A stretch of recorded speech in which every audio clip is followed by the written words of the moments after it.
Hi, this is Chris Walker. Yes, I've worked with Al Jarreau, George Benson, Ornette Coleman, and so many more. And you're watching ForBassPlayersOnly.com.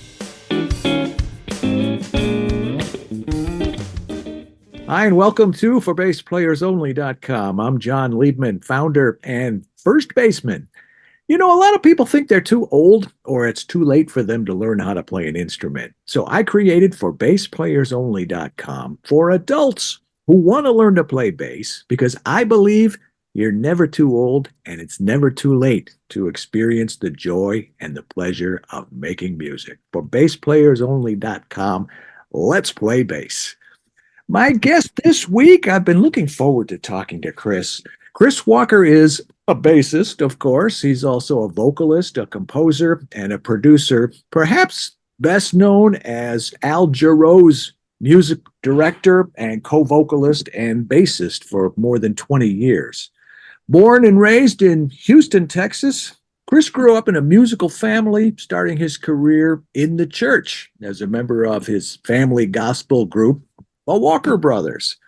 He started playing bass at 8 years old, graduated from the High School for the Performing and Visual Arts in Houston, and attended the New School for Jazz and Contemporary Music in New York City on a music scholarship where he got to play with the likes of Ornette Coleman, Art Blakey, Bob James, Jimmy Heath, and Cassandra Wilson before becoming musical director for Regina Belle. That's a very abbreviated bio. He's done so much more, but, got to draw the line somewhere. This is his first time on For Bass Players Only. Welcome, Chris. It's so great to have you here.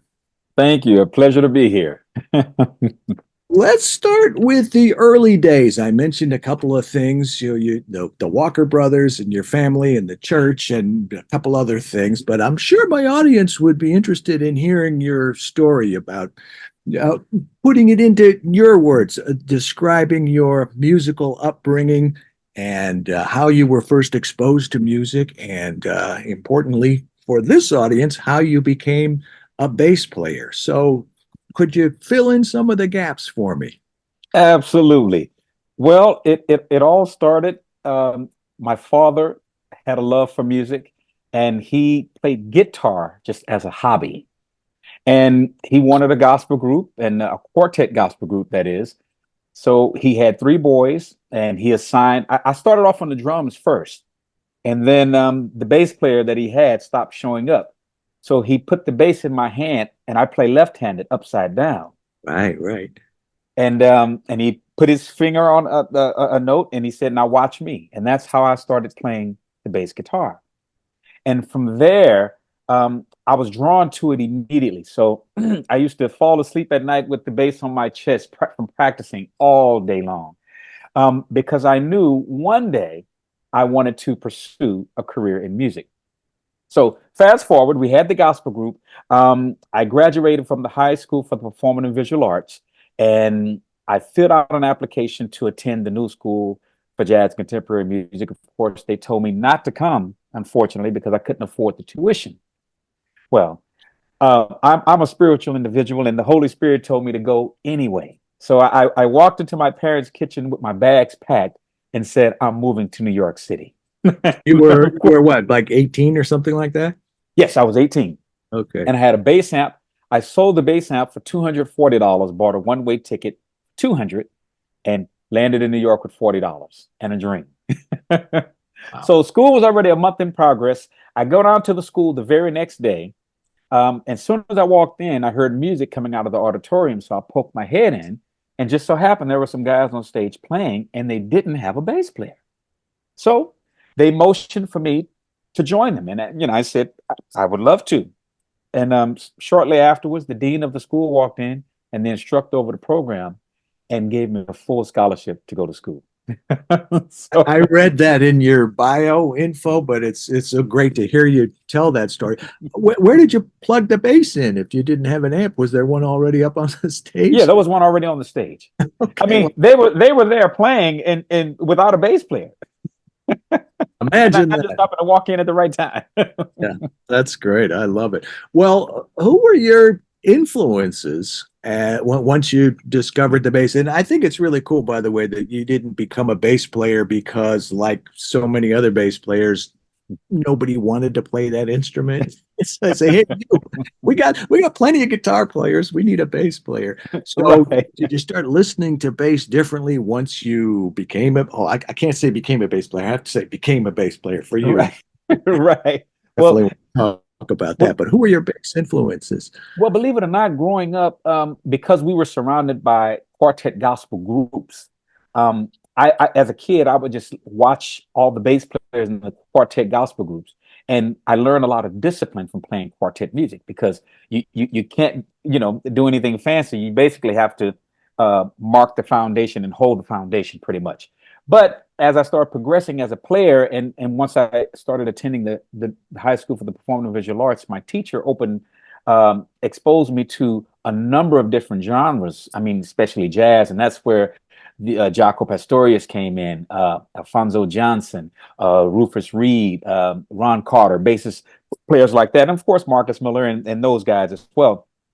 But that started broadening my horizons and showing me what the various possibilities were on the bass. And being left-handed, of course, my approach was a bit different from right-handed players. And there are certain things that from some techniques that they can do that I probably can't do because I'm popping the string on top as opposed to on the bottom like most players. But I developed my own technique to be able to facilitate that and make that happen. So that's when I started going in a different direction. And of course, after I moved to New York and I started working with Ornette Coleman, he totally changed my concept of the role of the bass. So, and we can get into that a little bit later. But anyway, Okay, well, I can't. I've interviewed over 800 bass players so far, and right. a lot of them have been left-handed, but there are not too many like you. Jimmy Haslip must be on your radar somewhere. I mean, he Oh, must. absolutely. So I got to know. You're talking about slapping and popping. He's an upside down bass player. Right. It's impossible to slap this string and pop this string. So, how do you, I guess, like you said, you developed your own style, right? Well, what's funny is I do everything with my thumb. I don't pluck or pull with my finger at all. Everything is with the thumb. So I hit and I pull at the same time. Hit, pull, hit, pull. So, Oh, and over the years, I've just developed it. And I don't even think about it as second nature, that particular technique that I use. amazing. And there, I've known John Patitucci for like 35 years. I did not know till just a couple years ago that he is left-handed. Did you know that?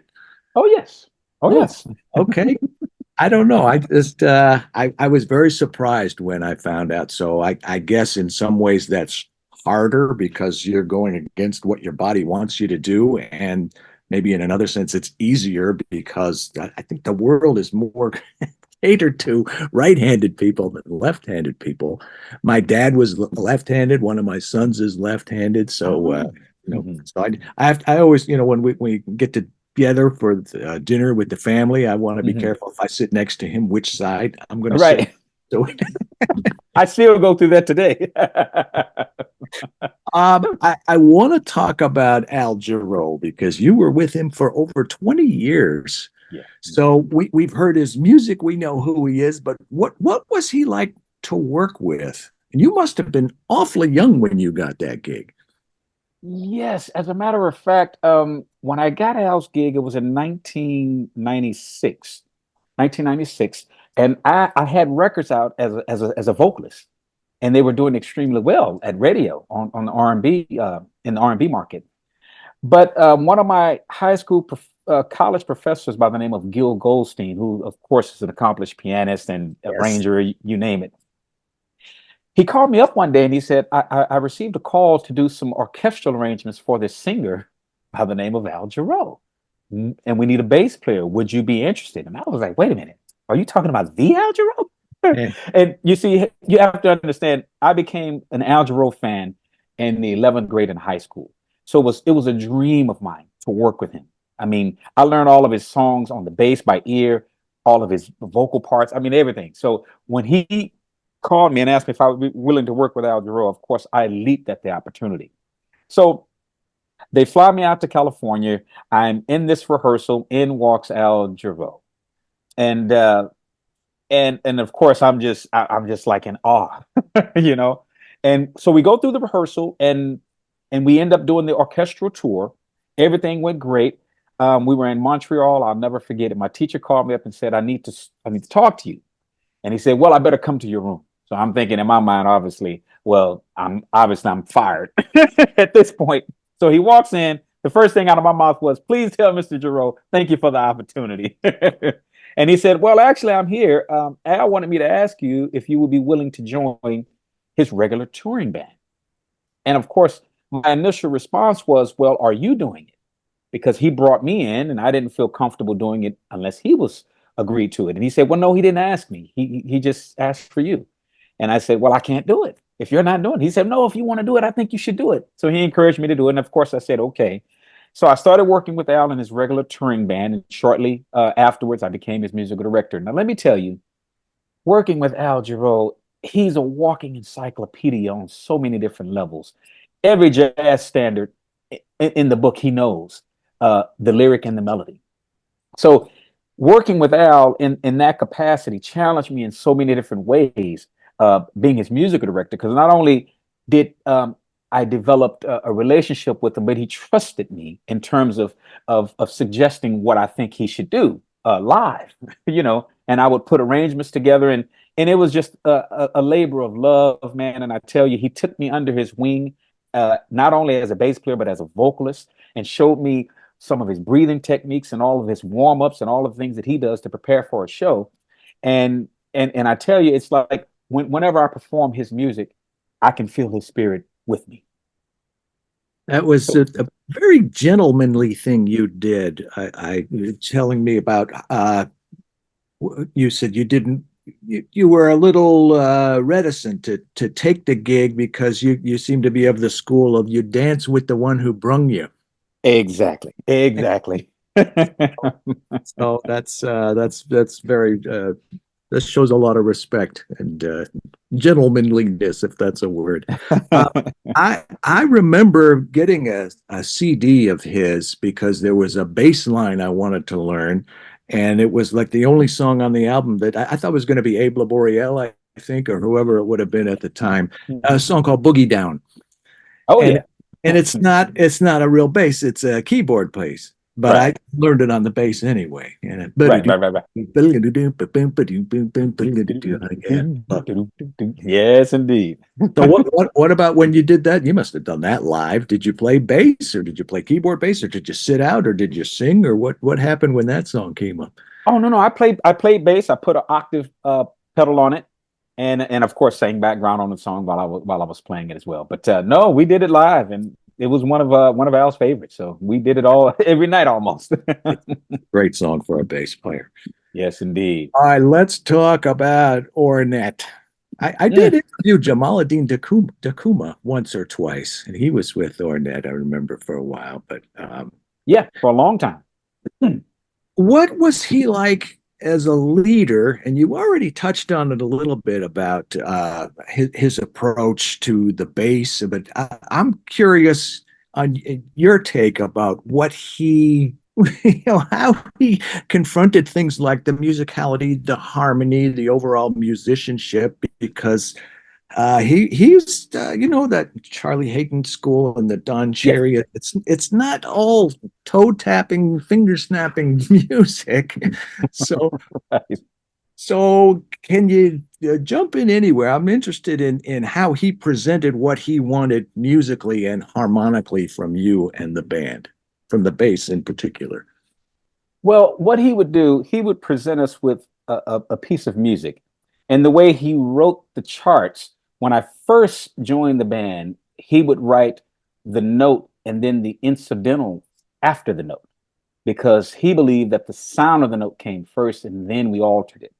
Now, of course, you can imagine that was very confusing for me because I was used to the traditional way of writing it. And I asked him, Arnett, if you don't mind, could you please do it the traditional, write it the traditional way, which he started doing. So he would present us with a piece of music, basically, and he would write it in phrases. not in typical, this is a measure, this is a measure. He wouldn't do that because he considered that following like just a train track, and he was totally against that. So he would present the melody to us, and he would say, "Okay, now we're going to find each of your unisons." Now his theory, excuse me, was harmonic music. Excuse me, what was the instrumentation of the band? Two basses, two guitars, and two drummers. Excuse me while I drink a little bit of water here. Sure, go ahead. And one saxophone player. Yes, saxophone, trumpet, slash violin. Wow. All right. Well, go on, because I want to ask you how you negotiated playing with another bass player, but go ahead, continue.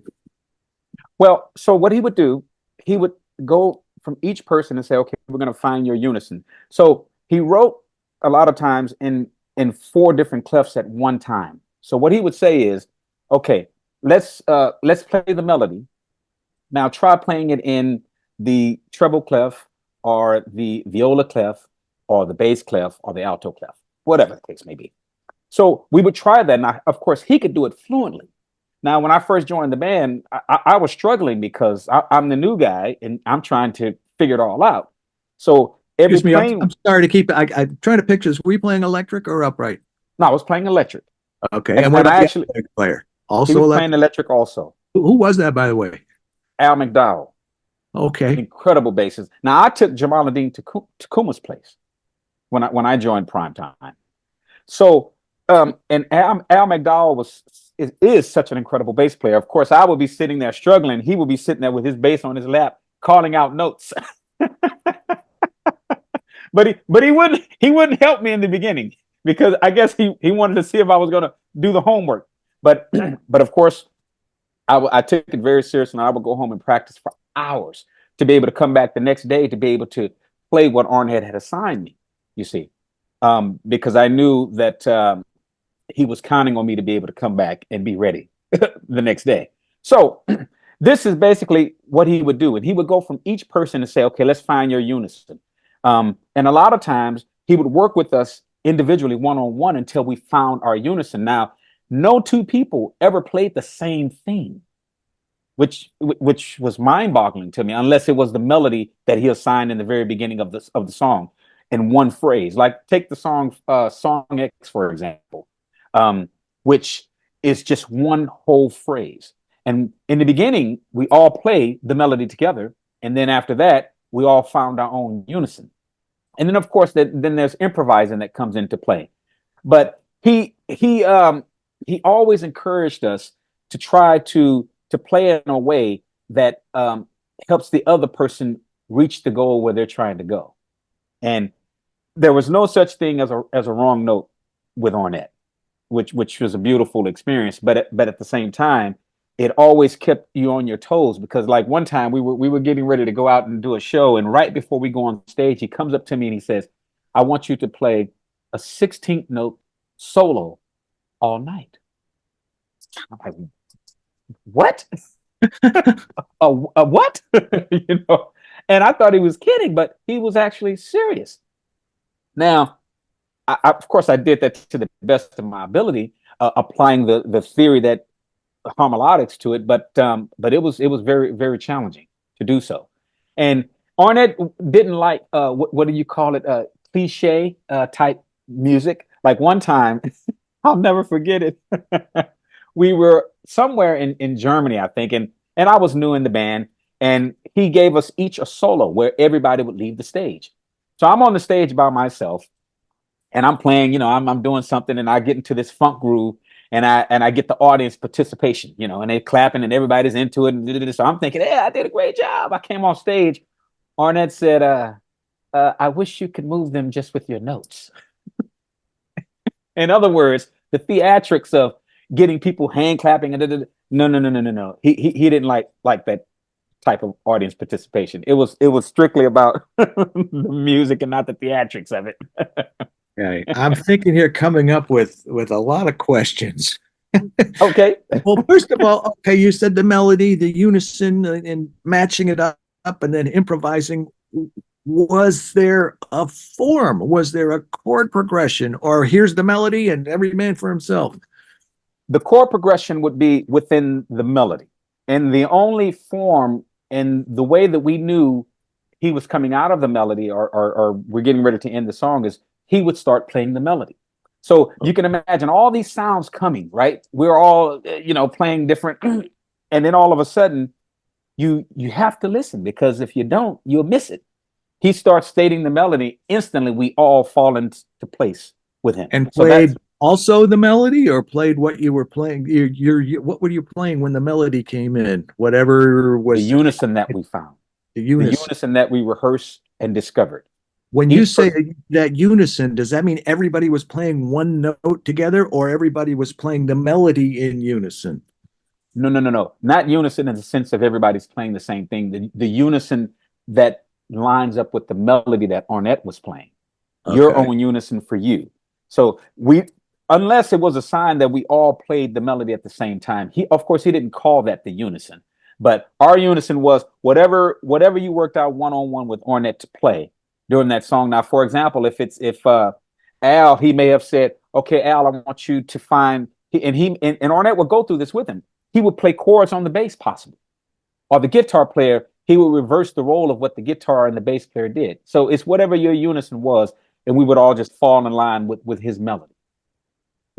Okay. I'm thinking also, I can't help but compare this story to Miles. I've interviewed, Mhm. like I said, a lot of bass players, and a whole bunch of them have played with Miles, but one stands out in particular. Marcus Miller was Yeah. describing, and I think, geez, who was the other guy that played with Joe Cocker?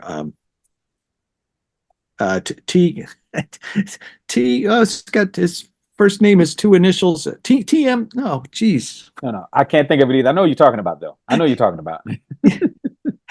Anyway, and also now I interviewed Ron Carter a couple of times as recently as just a few months ago, and I Okay. mentioned something about roots, and he said, "Roots, John, you want to talk about roots? Come on over to my house. We'll walk down to the farmer's market, and I'll show you some roots there."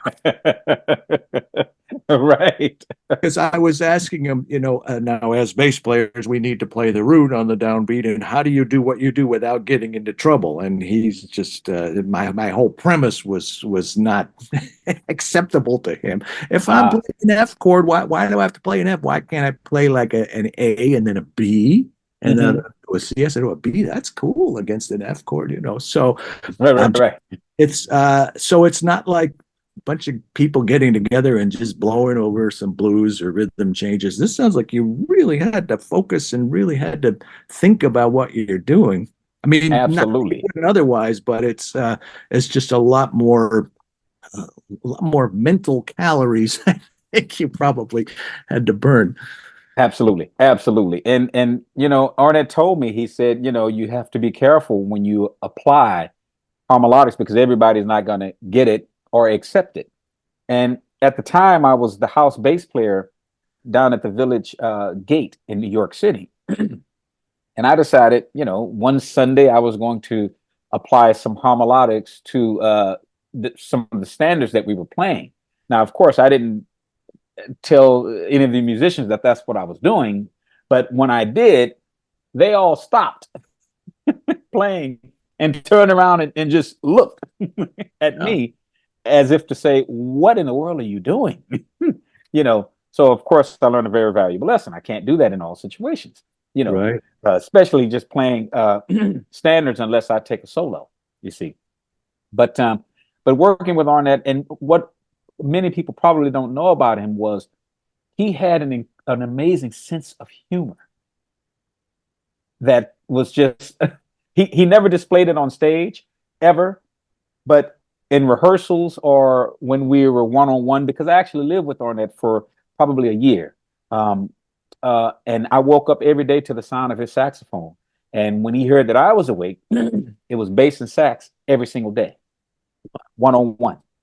You know, so and he just changed my concept as a bass player. Now I know the rules when I'm playing R&B. There are certain parameters that I have to stay within. When I'm playing straight ahead jazz, there are certain parameters I have to stay within. But when it came to harmonic music, there were no barriers, no nothing that says you can't go here or you can't go there. You have to stick within, the box that society puts you in. But anyway, but I've learned the lessons from working with Regina Bell, Al Jarreau, and all these various people. What I can do as a bass player, and what works in certain situations. Yeah, it's the band, it's the music, it's the situation, it's also the audience. I remember one time we were holding a D minor chord, just long going on. I don't know what the context was, and so I'm noodling around. Yeah, I play some F's, D's, an A, and then I played a B, kind of up range. I like that sound, a minor six, and the piano Right. player turns to me. The director says, "What is that?" Okay. So yeah, I've stepped in a couple of holes myself, like you're talking about. Yeah. Well, I believe there's perfection in the imperfection. Yeah, there you go. What is keeping you busy these days, Chris? What's is there such thing as a typical day, or what? Do you have any major projects going on, or what's happening? Well, absolutely. I just came back from South Africa. I performed there with my band. And the venues are 8,000 seat venues as a vocalist, not as a bassist. And in fact, and then I recently accepted a position as the lead singer with a band by the name of TMF, which is an acronym for the Music Forever, and they're formerly of Maze featuring Frankie Beverly. Yes. His band that's been I with him just for interviewed somebody that's involved. Was it Frank Russell? Bear Williams. Oh, Bear Williams. Bear Bear Williams. Williams. I just Yep. interviewed him like, I don't know, a month ago. And I said, I've heard this before. Where have I heard this before? Yes, Bear. Yeah. So we're actually in the studio finishing up our CD. And I'm also getting ready to do the Dave Koz cruise in 2024, Oh, which yeah. I've been doing it now for the past, I guess, 5 years or so. And Well, Dave Koz is very different from Ornette Coleman. oh, absolutely. But on the cruise, I primarily sing and I play in my own shows, just lead bass on certain things. But yeah. But I love all genres of music, and I don't, I try not to get pigeon held in one genre. I love doing the R&B. I love doing gospel. I love doing jazz. I love doing Brazilian. So it always keeps it interesting. I want to take this opportunity to ask you about playing bass and learning bass for people who want to learn bass. For Bass Players Only is really a bass instruction site. And Okay. I've got people from pretty much all 50 states now, and I don't know, 50, 60 countries worldwide coming to For Bass Players Only every day to learn bass. Now, they're not setting out to play Ornette Coleman's style of music, or they're not trying to be rock stars. They're not looking Right. to play, travel the world playing sold out arenas to adoring fans. These are mostly men in their 50s, 60s, 70s. I've got a few students in their 80s, and they're not all Wow. men, mostly men, but I'm trying to give you a context here. Mhm. Most of them love the music from the 70s, maybe the Mhm. 60s, Right. and they want to play some classic rock riffs with their buddies. Maybe they Mhm. want to play some blues shuffles. They want to play some maybe a little walking bass, maybe some funk R&B. Right. And a lot of times, when we get into our 50s, 60s, 70s, we don't have all the energy we used to have. A lot of times, Mhm. things like arthritis and tendonitis, and those kinds of Mm. things kick in. So, like I said, I'm just painting a picture here to give you a context because I want to ask you for those people, what do you think is important for them? They want to learn bass. What should they be thinking about? What should they be trying to do? What's important for them to know? Anything along those lines. What advice could you impart to those people? Well, the first thing I would say is if you love it, I think it'll come a little bit easier. And from a technical perspective, do what feels natural to you. I mean, of course, with technology that we have out now, people can go to YouTube and watch all these, virtuoso players do all this stuff. But I would say pick songs that are realistic for you to start off, and just do what you love, and work on getting a great tone, and just have fun. Have fun. Have fun. That would be my advice to them. What do you think gets people hung up or going down the wrong path? What is there anything they should avoid? Well, I think you have to be patient. It's not going to come overnight. So, and even if you just take 30 minutes a day, just 30 minutes a day, and practice things that will help you. Let's see. Uh, well, if they're getting lessons from you, I'm sure you're giving them pointers on what to do in terms of fingering, in terms of trying to place their fingers in the right way to get the best tone and things of that nature. Learning your scales, learning simple walking patterns, things that small steps to eventually help you achieve the bigger steps. Don't get frustrated trying to learn difficult pieces of music that are going to frustrate you and make you put the bass away. Try simple steps first, and achieve those goals. And I think you'll that'll make you feel pretty good about yourself, and then you can keep growing from there. Excellent advice. I love it. Um, what about your basses and your gear and effects or things like that? I think you mentioned a pedal or two or an octave or something. What tell me about your bass gear? What are you playing? You know what? My bass gear is so simple. I've been playing Steinberger basses Oh, since I started working with Ornette Coleman in 1986, and I was playing on an alembic bass, which, as a matter of fact, let me just see. I have it right here. Let me see. I wasn't started Jamaluddin I playing started in an Steinberger back in Ornette's the day also? band playing this bass. Wasn't Jamaluddin playing I don't know if you can hear me now And because I guess you couldn't hear anything I said because you took those out. So oh, no, no, wasn't Jamaluddin playing a Steinberger back in the day when he played with Ornette? absolutely, absolutely. He was, and Al McDowell also. But when I first joined the band, Al was playing an alembic bass as well. And Ned Steinberger came to one of our rehearsals, and he approached me and he said, "Would you be willing to play a Steinberger bass, one of my basses?" I said, "If you'll make it for me left-handed, I'll try it." And he did, and I fell in love with it. He made a white one for me, and then I said, "How about making me a five string?" And he made a five string for me as well, and I've been playing them ever since. Well, So the thing that's so incredible about Ned Steinberger is that he is not a musician at all. this is true. He's an artist and he's into the mechanics and the balance and those kinds of things. We're Right. walking after a NAMM show. We were walking and Ned was there with uh, Turner, the guy that from EMG Pickups, Rob, right? Oh, okay. Yeah, and he invited me up to his hotel room with like four or five people. He says, "I got this bass that I'm thinking of marketing. Would you mind coming and just telling me what you think?" Uh-huh. I said, "No, I wouldn't mind." It was very cool. It wasn't a Steinberger, and it's Right. NS Design is his Oh, current yeah, company. yeah. But Right. I've interviewed him a few times and a bunch of people that play his stuff. Those Stein. So you still play the '80s style Steinberger today? I still do, all made of all graphite. And what's crazy is, I, every session I've ever done, I plug it in, and the engineers all say, "Oh man, we love the natural tone." Yeah. So my thing is, if it's not broke, why don't fix it? You What kind of know. strings do you have on those? Actually, I use Savarez strings, which is a French company, uh, Okay. out of France. And I just recently started using their strings, probably within the last year and a half. And actually, I love the tone.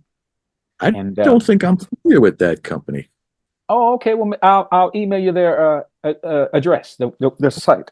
And yeah, I absolutely love them. And I've recorded a number of sessions with those strings. And actually, I'm currently also playing with George Benson. I don't know if I mentioned that to you, but I didn't know that. Oh, yep. love. For the past 2 years, and which is interesting. I mean, there's a story behind that as well, Let's because hear it. well, Stanley Banks, of course. Yes. Um, who had been with George for so many years, and he's a dear friend. Well, when the pandemic hit, Stanley, refused to get vaccinated, and of course, all the promoters were requiring all of the band members to be vaccinated in order to perform. So I received a call from George's people, and they said, "Well, we'd like for you to sub for Stanley." And I said, "Oh, okay." Said it would be maybe a year or so. I said, "Okay." Of course, they sent me a gazillion songs, probably 45 songs to learn. So anyway, we're touring with George, and I'm singing background as well. So at the end of the tour, I'm thinking Stanley's coming back, and they keep calling me, and I'm saying, okay, well, so eventually I said, well, what about Stanley? And they said, well, you know, we would like for you to stay. And I said, well, that wasn't my intention, to take Stanley's uh, gig, and they say, well, we'll talk to Stanley. And actually, since we've talked about it, and he understands because of the vocal thing, it supports George in a different way.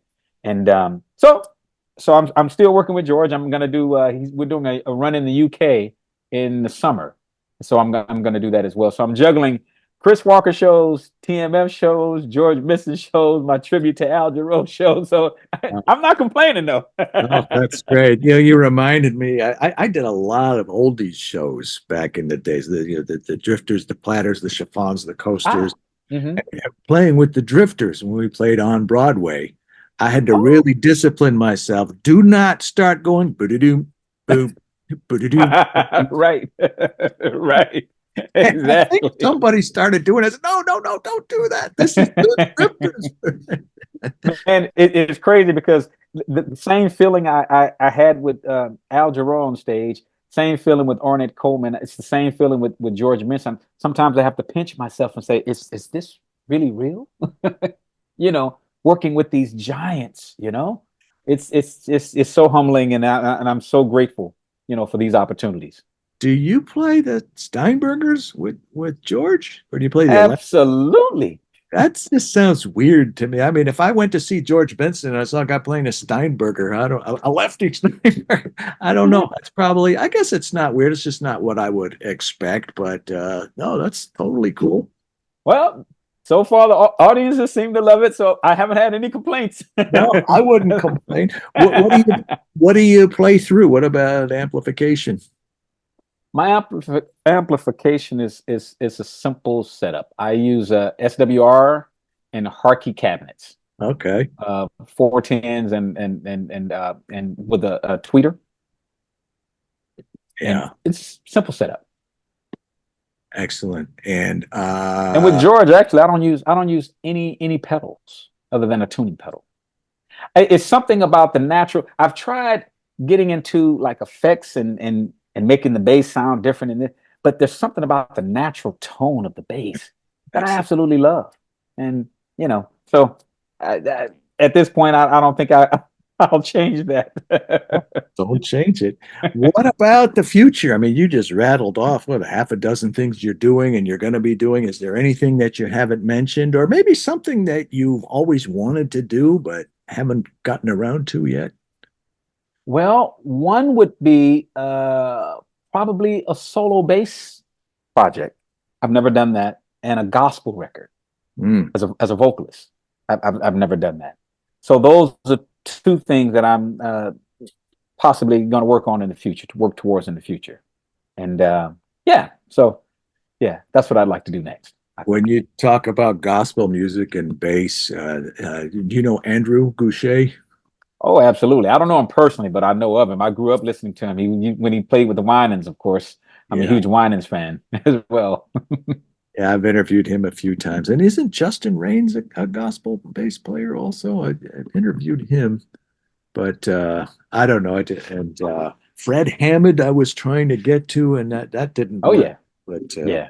no, Fred also. Yeah, yeah, yeah. Oh yeah. that's great. Well, you're quite a wealth of cross section of musical styles and genres. That's wonderful. I'm really enjoying talking to you. I have one last question for you, Chris. Sure.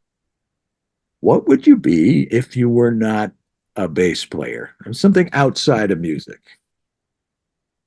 Something outside of music. As crazy as this going to sound, I think I would probably enjoy being a chef. A chef because during the pandemic, um, I learned how to cook, and it's therapeutic for me now. I actually, when I'm home, I cook 3 meals a day for my wife. Wow. So, I probably would be a chef, or also do something where I'm helping uh, the youth and the next generation of musicians in some sort of a mentorship role. That's probably what I would do. That's beautiful. When you mentioned South Africa, I thought of Bagiti Kumalo. He does a lot of that in the schools and mentoring, and that's beautiful. Paying it forward, I just love it. That is a very uplifting, inspiring note to end on, I think.